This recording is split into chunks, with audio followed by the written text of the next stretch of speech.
Bueno, hablaremos sobre las reacciones adversas asociadas a la transfusión. Y ante todo vamos a definir a qué llamamos reacción adversa y se define como toda aquella respuesta anormal que un paciente presenta o desarrolla durante o después de la administración de hemocomponentes. ¿Cómo se clasifican? Básicamente de dos formas, dependiendo del momento de aparición y del mecanismo involucrado en la reacción. De acuerdo al momento de aparición, se las clasifican agudas o tardías relacionados con el momento de la transfusión. Mientras que el mecanismo por el cual se producen pueden ser, si está mediado por anticuerpos se llamará inmunes, y si no está mediado por anticuerpos serán reacciones de causa no inmune o no inmunológica. La clasificación no es excluyente, quiere decir esto, que habrá causas inmunológicas inmediatas y tardías como causas no inmunológicas inmediatas y tardías. Las causas inmunológicas inmediatas incluyen las reacciones hemolíticas, la reacción febril no hemolítica, el edema pulmonar no cardiogénico, que se llama TRALI o se utiliza la sigla TRALI por su nombre en inglés, las reacciones alérgicas y las reacciones anafilácticas. Mientras que los inmunológicos tardíos también incluyen las reacciones hemolíticas, la púrpura posttransfusional, la aloinmunización, la enfermedad injerto versus huésped y la inmunosupresión o inmunomodulación asociada a la transfusión.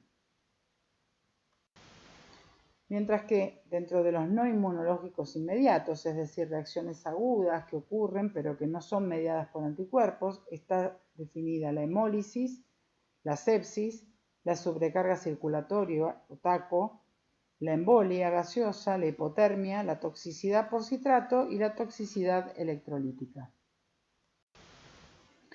Y aquellos no inmunológicos tardíos encontramos la hemosiderosis o sobrecarga de hierro y las infecciones transmitidas por la transfusión. ¿Cuál es la incidencia de las reacciones adversas? Hay algunas que son mucho más frecuentes que otras y de hecho la reacción febril no hemolítica es una de las más frecuentes, apareciendo entre 1 y 2% de la población de los pacientes transfundidos. Y dependiendo qué tipo de pacientes dentro de los pacientes transfundidos, hay algunos que tienen mayor incidencia aún que este porcentaje. Las reacciones alérgicas también son frecuentes, entre 1 y 2% de todas las transfusiones. Las reacciones hemolíticas agudas, por suerte no son tan frecuentes, ocurren en 1 cada 20.000 transfusiones. Son mucho más frecuentes las reacciones hemolíticas tardías, que ocurren en 1 cada 7.000 transfusiones. Y aún hoy todavía se describen reacciones hemolíticas fatales, que por suerte tienen una incidencia baja, que ocurre en 1 en cada 600.000 transfusiones. Vamos a hablar de las reacciones hemolíticas posttransfusionales. Por supuesto, para que exista una reacción hemolítica posttransfusional de causa inmunológica necesitamos la presencia de antígenos y anticuerpos. Y esta reacción antígeno-anticuerpo desencadena el síndrome de respuesta inflamatoria sistémica, que esto es consecuencia de la liberación de citoquinas y de los sistemas enzimáticos de amplificación. Las citoquinas que intervienen son fundamentalmente el factor de necrosis tumoral alfa, la interleuquina 1, 8 y 6, y los sistemas enzimáticos que intervienen es el sistema de la coagulación y la fibrinolisis y el sistema caligreína-bradiquinina. ¿Cuáles son los anticuerpos implicados en las reacciones hemolíticas posttransfusionales agudas? Fundamentalmente el ABO, aunque el segundo en importancia es el KIT. También puede deberse esto a la presencia de anticuerpos RH que lo da así. Pero fundamentalmente la reacción aguda, posttransfusional aguda, se debe a la incompatibilidad ABO. Si bien no todas las incompatibilidades ABO por suerte terminan en una reacción hemolítica aguda, sabemos que el error de compatibilidad ABO y RH ocurre aún hoy en 1 cada 6.000 o cada 12.000 transfusiones. y una reacción hemolítica posttransfusional aguda ocurre en una cada 76.000. La evidencia de hemólisis clínica o de laboratorio sin necesidad de que exista una reacción hemolítica. Cuando hablamos de reacción, hablamos de un paciente que tiene signos y síntomas asociados a esto. Mientras que puede haber alteraciones del laboratorio sin llegar a tener un síndrome clínico. Esa evidencia de hemólisis clínica o de laboratorio se da en 1 de cada 80.000 transfusiones. Y efectivamente hacer una transfusión agua incompatible ocurre aproximadamente en 1 cada 40.000 transfusiones. Una reacción hemolítica aguda fatal todavía hoy puede ocurrir. Por suerte la incidencia es baja, aproximadamente 1 en 1.800.000 transfusiones. Si nosotros tomamos dos cortes de años, ¿sí? Dos periodos, veremos que entre el año 76 y el 2008, las reacciones ABO importaban de un 5 a un 13% de todas las reacciones de las causas, mientras que las no ABO incluían entre un 2.7 a un 8.5%. Con el advenimiento de los sistemas de los manuales de procedimientos operativos y el sistema de gestión de la calidad, las incompatibilidades no ABO subieron en un 60%. ¿Cuáles son los anticuerpos que están implicados en esto? Los anticuerpos del KID, VIA, el KEL, DAFIA-B, E grande, JCA e I.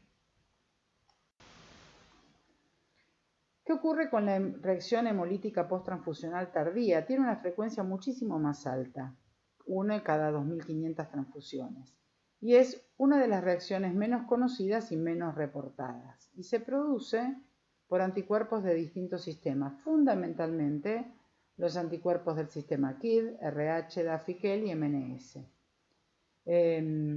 Un trabajo de la Clínica Mayo, el doctor Álvaro Pineda hizo un estudio y encontró que 1/3 de todas las reacciones hemolíticas posttransfusionales tardías se debían a la presencia de anticuerpos dentro del sistema KID.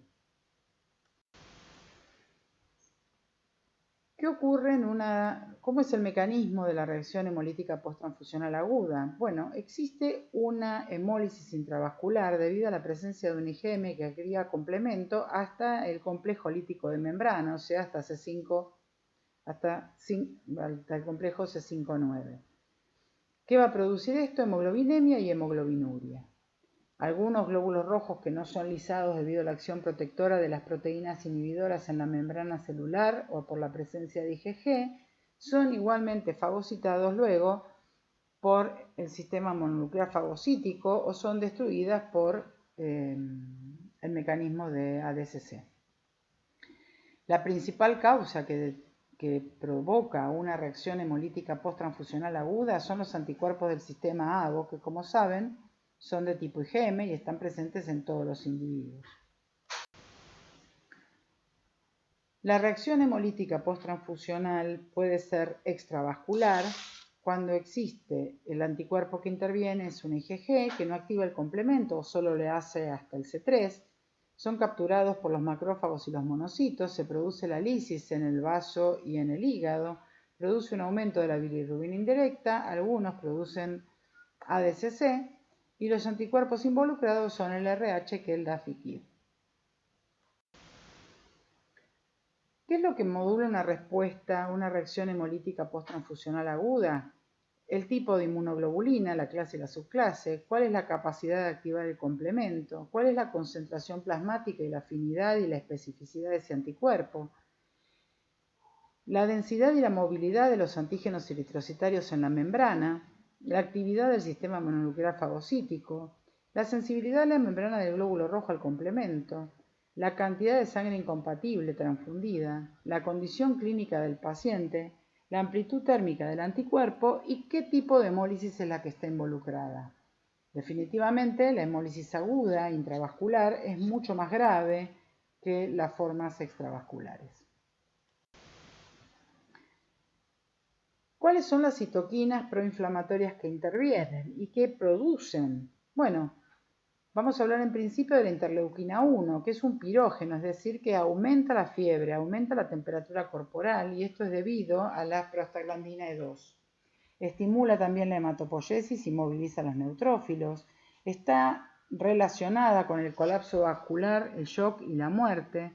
Activa linfocitos B y T e induce la expresión de otras citoquinas, como es el factor de necrosis tumoral, la interleuquina 6, la 8, la proteína quimiotáctica para monocitos, el antagonista del receptor de la interleuquina 1, el complemento, las moléculas de adhesión ICAM1, el AM1, la endotelina y el factor tisular. El factor de necrosis tumoral alfa es una citoquina multifuncional producida por los monocitos y los macrófagos. Actúa sobre las células endoteliales produciendo la liberación de diferentes sustancias como son la interleuquina 8, las prostaglandinas, el óxido nítrico, la interleuquina 6, el factor tisular, y lo que desencadena es un aumento de la permeabilidad vascular, produce vasodilatación y activa el complemento. También estimula la degranulación de neutrófilos y estimula también la expresión en las células endoteliales de distintas moléculas de adhesión, produce fiebre, desregula la síntesis de la proteína S, que produce una pérdida de la propiedad anticoagulante, y disminuye la actividad fibrinolítica. Por lo tanto, es protrombótico. La interleuquina 6 es producida por el sistema mononuclear fagocítico, estimula la proliferación y diferenciación de los linfocitos B, que son los que sintetizan anticuerpos, activa linfocitos T y es responsable de la síntesis de proteína de fase aguda como el fibrinógeno, el complemento y la proteína C reactiva. La interleuquina 8 tiene una acción quimiotáctica sobre los neutrófilos, induce la activación de granulación, altera la adhesión de las moléculas de superficie, tiene una acción quimiotáctica sobre los linfocitos e induce la liberación de histamina de los basófilos. Las citoquinas antiinflamatorias, entre ellas está el receptor antagonista de la interleuquina 1, que también es producida por el sistema mononuclear fagocítico, es un antagonista competitivo de la interleuquina 1 y determina la variabilidad clínica de las reacciones mediadas por IgG. ¿Qué ocurre cuando glóbulos rojos ABO incompatibles ingresan al torrente sanguíneo de un individuo? Es decir, cuando transfundimos una unidad incompatible para el sistema BO. La unión de antígeno-anticuerpo va a producir la activación del complemento y va a estimular esto a las células mononucleares, que va a producir la liberación de citoquinas proinflamatorias que van a estimular el endotelio vascular para la liberación de las diferentes sustancias que hemos visto recién. El estroma eritrocitario junto con el ADP van a estimular la coagulación. Esto va a llevar a un depósito de fibrina intravascular, que a su vez esta coagulación va a estar aumentada por la deficiencia en la fibrinolisis debida a la inhibición del activador del plasminógeno 1 y diferentes sistemas anticoagulantes deficientes, lo que van a hacer que se desencadene esta reacción. ¿Qué ocurre cuando un paciente hace una reacción hemolítica aguda? Primero va a sufrir una hipotensión inicial, va a haber una respuesta neuroendocrina, va a secretar endotelina, va a disminuir el óxido nítrico, van a aparecer microtrombos vasculares. Todo esto va a llevar, por un lado, a la vasoconstricción, ¿sí? La respuesta neuroendocrina, la endotelina y la disminución del óxido nítrico producen vasoconstricción, los microtrombos producen obstrucción.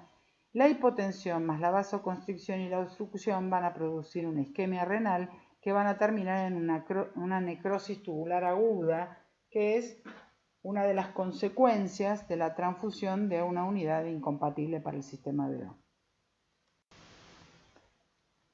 ¿Cuáles son las causas de una reacción hemolítica aguda? Básicamente la incompatibilidad mayor, es fundamental. Esto es la transfusión de glóbulos rojos portadores de un antígeno hacia el cual el paciente tiene anticuerpos. La incompatibilidad menor, en menor grado, pero también lo puede producir, y eventualmente la incompatibilidad entre donantes. ¿Por qué se produce? La principal causa por la cual se produce una incompatibilidad de ABO es por un error administrativo. ¿Esto se debe a qué? A que se rotulan incorrectamente las muestras o se mal identifica al paciente, no se sigue la norma al pie de la letra. Cuando el técnico no tiene experiencia y es apurado por un médico que está pidiendo la sangre y le dice dámela, y no les da tiempo a reagrupar al paciente, y aquellas situaciones de emergencia donde tenemos muchos pacientes en poco espacio de tiempo, cualquiera de estas situaciones nos van a hacer transfundir una unidad equivocada. ¿Qué ocurre? ¿Cuál es la fisiopatología de la reacción? La reacción antígeno-anticuerpo activa por un lado la vía clásica del complemento. El complemento produce una hemólisis intravascular. Si se detiene en C3b, los glóbulos rojos con IgG y C3b son removidos por los macrófagos hepáticos, pero si los glóbulos rojos están recubiertos solo por IgG sin la activación de complemento, van a ser removidos en el vaso, las células killer y el mecanismo de ADCC. El que va a depender, como hemos dicho, de la clase y subclase de inmunoglobulina, la cantidad de sitios antigénicos en el glóbulo rojo, la temperatura de reacción del anticuerpo, la cantidad de glóbulos incompatibles y la liberación de todas estas sustancias como las anafilotoxinas, la histamina, la serotonina de los mastocitos.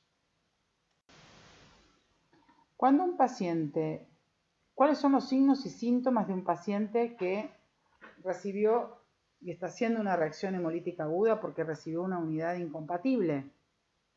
Si el paciente está lúcido y despierto, lo primero que va a manifestar, lo que vamos a ver es que fiebre, escalofríos, dolor precordial, hipotensión, dolor lumbar, sensación de urente, o sea que le quema la vena por la que está pasando la sangre, cefaleas, náuseas, y lo que vamos a ver es la aparición de hemoglobina libre en la orina, o sea, hemoglobinuria.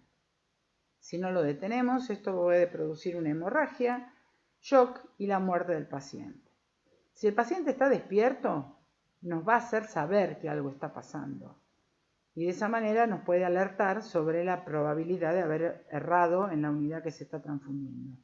Mientras que si el paciente está anestesiado, en líneas generales, obviamente no tiene posibilidad de decir cómo se siente, y lo que vamos a ver, los signos que se van a poder observar, en general tiene que ver con un sangrado anormal, la aparición de hemoglobinuria y una hipotensión arterial sostenida de difícil manejo. ¿Cuáles son las complicaciones de la reacción hemolítica posttransfusional aguda?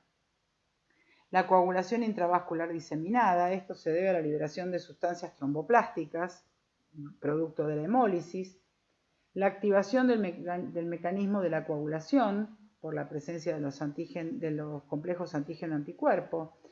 El depósito de fibrina en la microcirculación puede producir una insuficiencia renal aguda y los cambios vasomotores debido a la activación del complemento y del sistema de la coagulación. ¿Cuál es la conducta que debemos seguir ante la sospecha de una reacción hemolítica aguda? Por supuesto, lo primero que uno tiene que hacer es detener la transfusión, cerrar la chapita, bajar la ruedita, pero mantener una vía con solución fisiológica permeable para eventualmente medicar al paciente. Hacer el control de los signos vitales, tomar la unidad, tomar una muestra del paciente, controlar los errores administrativos, esto es averiguar quién es el paciente, si la unidad correspondía para ese paciente y no para otro, y si es un lugar, llevar la unidad al servicio de medicina transfusional y avisar al servicio de medicina transfusional si esto ocurre en un lugar donde que nosotros no tengamos acceso, como puede ser en el piso o en quirófano. ¿Cuál es la conducta que debe tomar el servicio de hemoterapia? Por un lado, controlar los datos administrativos, cotejar si la orden de transfusión corresponde al paciente que ha sido transfundido. Volver a tipificar ABO y RH de la unidad transfundida del paciente con la muestra pre y post transfusional.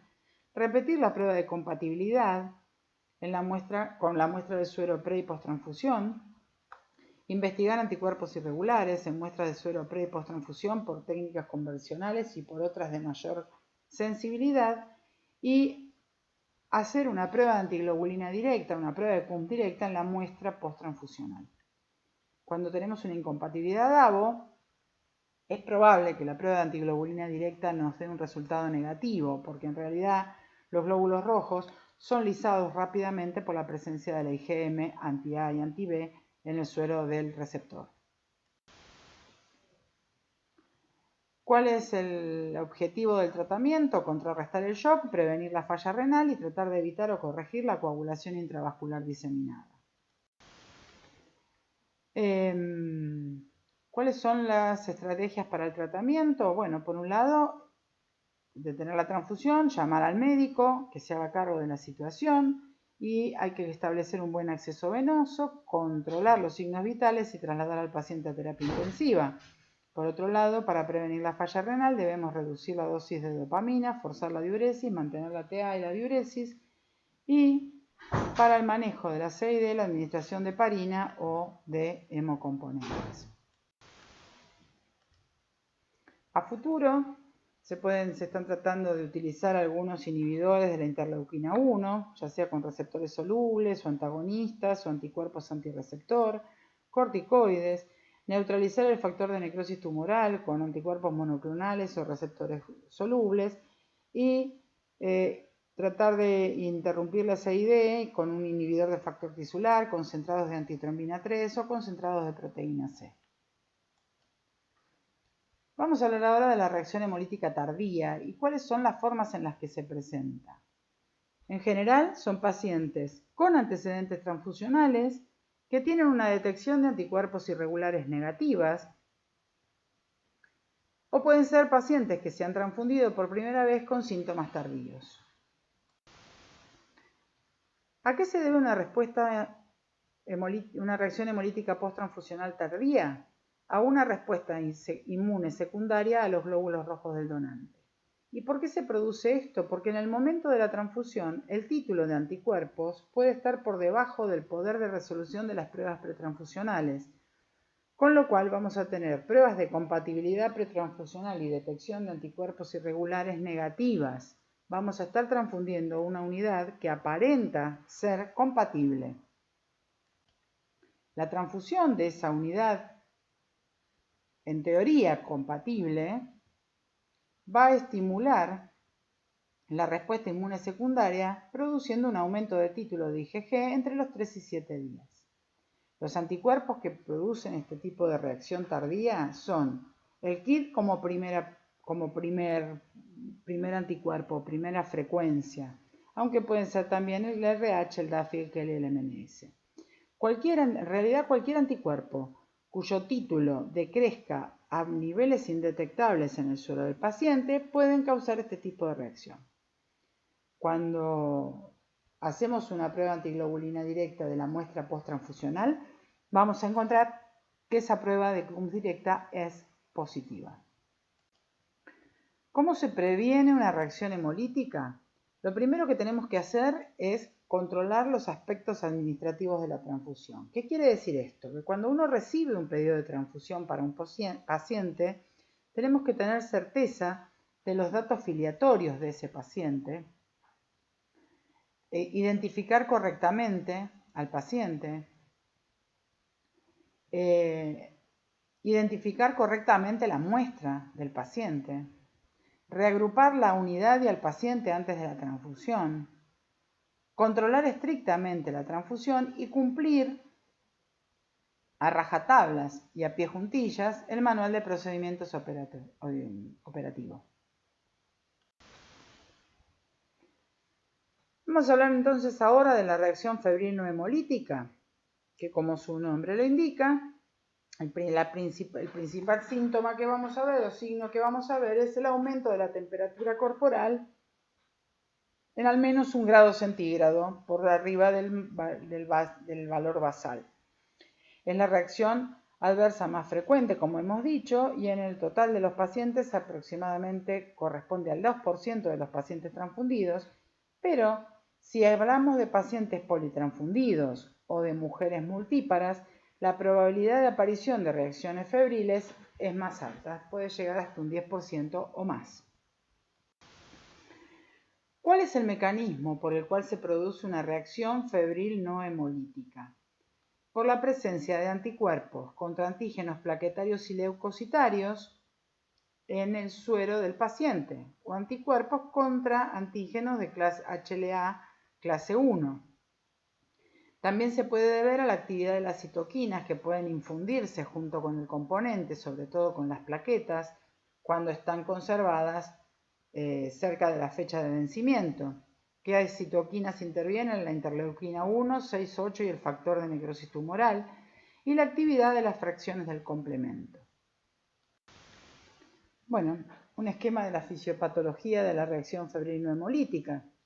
El paciente que recibe portador de anticuerpos, como hemos dicho, HLA y de otro tipo, reacciona con los leucocitos del donante. Esta reacción produce la activación del complemento y, entre otras cosas, de esta activación del complemento se libera C5A, que es una anafilotoxina, que lo que hace es estimular a los macrófagos del paciente para que secreten las distintas interleuquinas. La interleuquina 1 produce fiebre. ¿Cuál es la conducta frente a una reacción febril no hemolítica? Lo primero que hay que hacer es interrumpir la transfusión, mantener la vía permeable para de esa manera poder administrar medicamentos para revertir los síntomas. Tengo que descartar la presencia de hemólisis porque lo que tienen en común ambas reacciones es justamente la fiebre. Entonces, para decir que una reacción febril es no hemolítica, tengo que descartar la hemólisis. Descartada la hemólisis, el tratamiento que hay que hacer es darle antitérmicos y tenemos forma de prevenir estas reacciones porque, como hemos dicho, se producen porque el paciente tiene anticuerpos anti-HLA dirigidos contra los glóbulos blancos que están siendo inadvertidamente transfundidos junto con la unidad de plaquetas o de glóbulos rojos que le transfundimos al paciente. Por lo tanto, podemos prevenirlo disminuyendo la cantidad de glóbulos blancos que infundimos. ¿Y esto cómo se hace? Mediante la filtración con filtros especiales para leucodepresión, disminuyendo el número total de glóbulos blancos que se transfunden. ¿Por qué se producen las reacciones alérgicas? Como hemos dicho, es la segunda causa más frecuente de reacciones adversas después de la febril no hemolítica y se produce aproximadamente en el 2% de los pacientes transfundidos. La causa es la presencia de alergenos en el plasma y los síntomas pueden ser urticaria, prurito y edema facial. Aquí vemos diferentes formas. En general es un paciente que se está transfundiendo sin ningún problema y de repente empieza o que le pica, a sentir alguna molestia y nos encontramos con estas formas de rash cutáneo, distintas ellas, que es la presencia de máculas y pápulas pruriginosas, esto es pican, que se deben entonces, como hemos dicho, a la presencia de alergenos en el plasma. ¿Qué tenemos que hacer? Por supuesto, interrumpir la transfusión, mantener la vía permeable y administrar antihistamínicos. Si la reacción cede, eventualmente puedo continuar con la transfusión una vez que el cuadro se termina. Cuando hablamos de reacciones anafilácticas, al rash y todo esto que eventualmente puede tener, se le va a sumar la tos, la disnea, el edema de laringe, el dolor retroesternal extenso, puede aparecer broncoespasmo, cianosis, hipotensión, náuseas, shock, compromiso del sensorio y no tiene fiebre. La incidencia es por suerte baja, una cada 20.000 transfusiones. Y entre las causas, como hemos dicho, podía ser la transfusión de alergenos o la transferencia pasiva de IgE, que son las inmunoglobulinas que están relacionadas con los procesos alérgicos, o transfundir componentes con elevados niveles de histamina. Pero una de las razones más graves por las que un paciente puede hacer una reacción anafiláctica es la presencia, es haber transfundido a un paciente que tiene una deficiencia congénita de IgA y que estén inmunizados, es decir, que tengan anticuerpos anti-IgA de tipo IgG.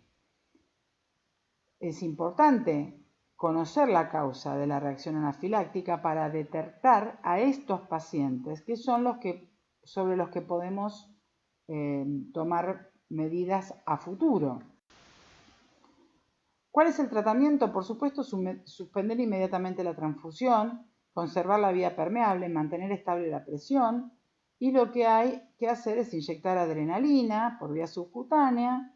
Por supuesto que el técnico debe llamar al médico. Lo que tiene que hacer el técnico es suspender la transfusión, dar aviso al médico y mantener la vía permeable. Entonces lo que hará el médico, además de administrar adrenalina, es establecer la vía aérea, dar oxigenoterapia y administrar antihistamínicos, corticoides y broncodilatadores. ¿Cómo prevenimos una reacción anafiláctica? Fundamentalmente definiendo si ese paciente que hizo una reacción anafiláctica es o no carente de IgA. Pesquisados estos pacientes tienen indicación absoluta de ser transfundidos con glóbulos rojos lavados, esto es, sin nada de plasma. Y si hay que transfundirle componentes plasmáticos, esos componentes plasmáticos deben ser obtenidos de donantes deficitarios de IgA. Hay que hacer un monitoreo estricto y una vigilancia de la transfusión y eventualmente indicar autotransfusión en la medida de lo posible o utilizar estos componentes deficientes de IgA. El TACO o la sobrecarga circulatoria es la aparición de un edema agudo de pulmón causado por la sobrecarga de volumen debido a la transfusión. ¿Quiénes son los pacientes que tienen más riesgo? Por supuesto, aquellos mayores de 70 años o los niños. Y si bien grandes volúmenes de hemocomponentes o de líquidos son la causa más frecuente de aparición de esta sobrecarga, aún la transfusión de volúmenes pequeños pueden precipitar en un paciente predispuesto la aparición de esta sobrecarga circulatoria. ¿Cuáles son las manifestaciones de la sobrecarga circulatoria? La aparición de ritmo cardíaco de galope por la insuficiencia cardíaca, la ingurgitación yugular, el aumento de la presión venosa central, la aparición de disnea, ortopnea, cambios en el electrocardiograma, aumento de la presión sanguínea y aumento de la amplitud del pulso.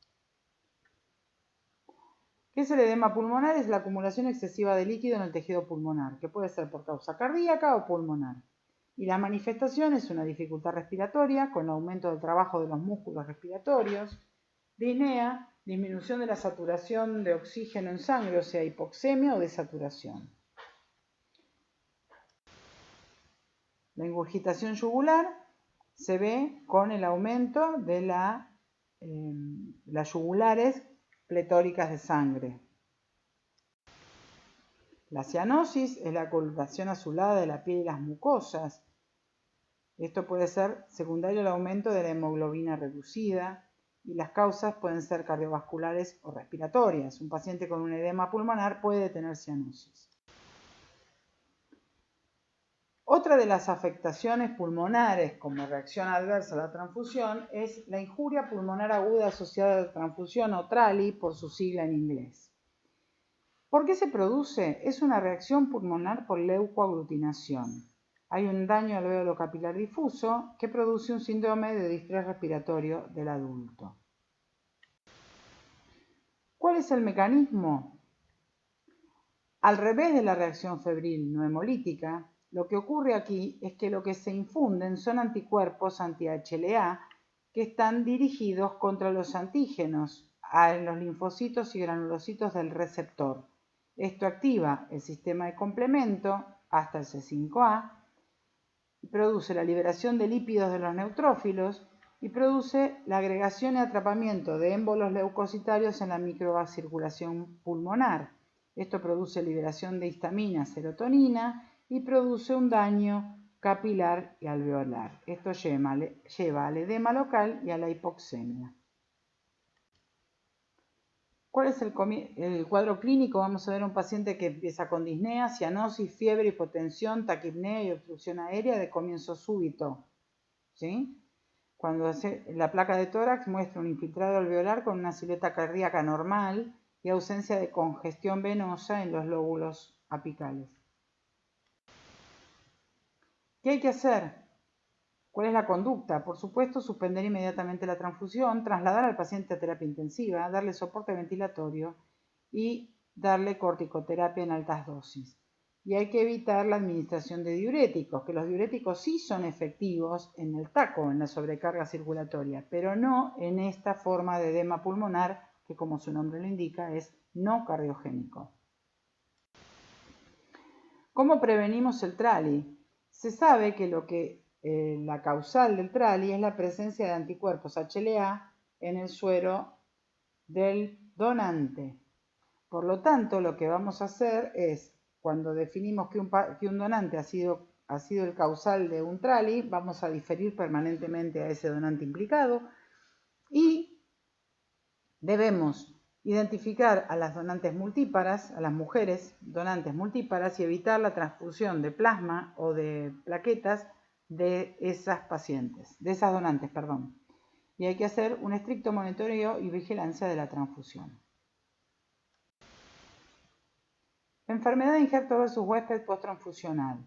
Es una complicación por suerte infrecuente pero fatal. Es un fallo multiorgánico causado por la presencia de linfocitos TCD4 del donante que reaccionan contra los antígenos HLA del receptor. ¿Qué componentes están implicados? Todos los componentes celulares.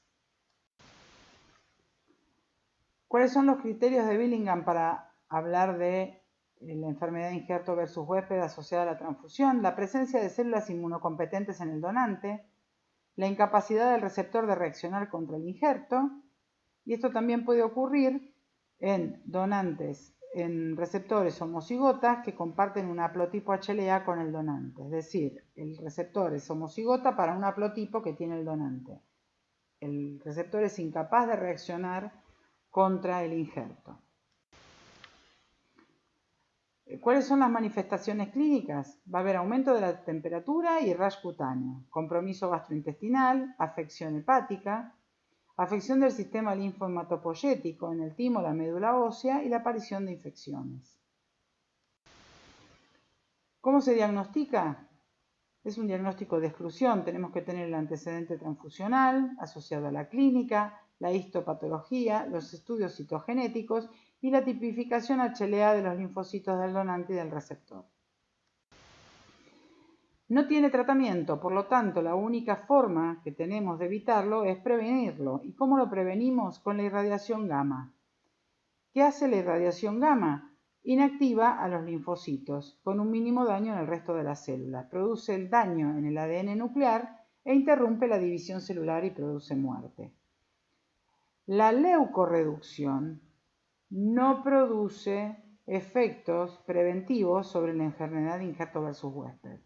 ¿Por qué? Porque la leucorreducción disminuye la cantidad de linfocitos que se transfunden, pero aún así algunos linfocitos se van a transfundir. La irradiación gamma lo que hace es anular la capacidad mitótica de los linfocitos. Entonces, el injerto, o sea, los glóbulos blancos que van en la transfusión, el receptor es incapaz de deshacerse de ellos y estos linfocitos, si son vitales, o sea, si tienen la estructura mitótica intacta, van a reconocer como no propio al receptor y lo que van a hacer es desencadenar una respuesta celular, ¿sí?, que va a producir entonces el ataque de ese injerto contra el huésped.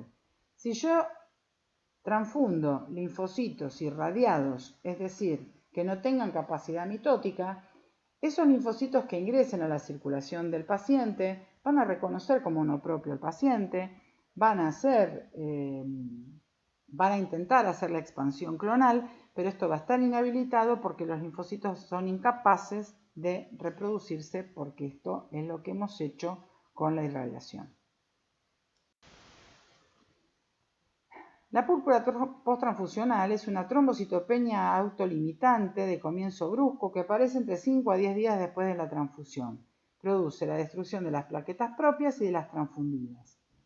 Y la causa es la presencia de anticuerpos contra antígenos plaquetarios HPA-1A u otros.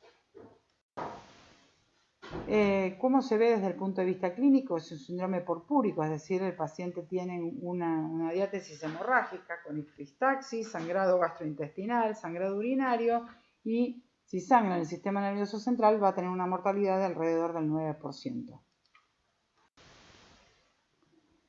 ¿Cuál es la causa? La adherencia de complejos antígeno-anticuerpo, el desarrollo de autoanticuerpos y la absorción de esos antígenos solubles de las plaquetas del donante a las plaquetas del paciente, produciendo entonces ahora una ruptura, una lisis de las propias plaquetas del paciente también. ¿Cómo se diagnostica? Por la aparición de una trombocitopenia severa, y lo que debemos hacer es hacer el dosaje de anticuerpos antiplaquetarios o el genotipo de las plaquetas por PCR, y el tratamiento es la corticoterapia, el uso de gamma-globulina endovenosa o el recambio plasmático intensivo. Por suerte, esta es una reacción extremadamente rara. Bueno, ¿a qué conclusiones podemos arribar sobre las reacciones adversas a la transfusión? Bueno, la pregunta que debemos hacernos es si es posible disminuir los riesgos y la incidencia. Bueno, la mejor manera para poder disminuir los riesgos y la incidencia de este tipo de reacciones es el aseguramiento de la calidad y la hemovigilancia. Y es entonces necesario obtener componentes de buena calidad, disponer de hemocomponentes especiales, esto es irradiados, leucodepletados, carentes de IgA, que la indicación transfusional se base en la clínica del paciente y no en los valores del laboratorio, y es seguir estrictamente el cumplimiento del manual de procedimientos y realizar la vigilancia y el monitoreo de la transfusión.